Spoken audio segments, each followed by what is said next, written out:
ভাই দেখো তো রিয়াকে, তোমার শৈশবের বন্ধু।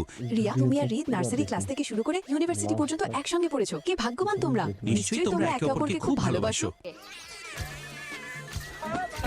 আমি তোমার চুল ছিঁড়ে ফেলবো দুষ্ট ডাইনি। তোর মায়ের সাইয়া মারবো কুতা। বন্ধুরা, আসলে আমরা দুজন একসঙ্গে বড় হলেও আমাদের মধ্যে কখনো বনিবনা হয়নি। রিয়া, এসব তুমি কি করছো? ভাই আমার তো মনে হতো তোমরা দুজন একে অপরকে ভালোবাসো, কিন্তু এটা কিরকম ভালোবাসা? ভাই এই ডাইনিটাই ভীষণ কঠোর। আমি যদি মেয়ে হতাম তাহলে এর থেকেও নরম মনের হতাম। অনেক বড় এসেছে। আমি যদি তোমার জায়গায় থাকতাম তাহলে তোমার থেকেও বেশি ভদ্রলোক হতাম। আরে সামনে থেকে সরে যাও, সাইকেলের ব্রেক ফেল হয়ে গেছে। শালারের মাসির বিলাইকে মারবো। কে ছিল রে ওটা? হ্যাঁ, এটা কি? হ্যাঁ এটা কি?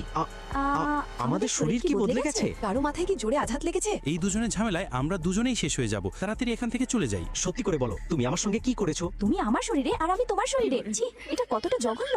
বাজে কথা বলো না, আর তাড়াতাড়ি ভাবো কিভাবে আবার আগের মতো হওয়া যায়। এই, ওই দুষ্ট হাতকে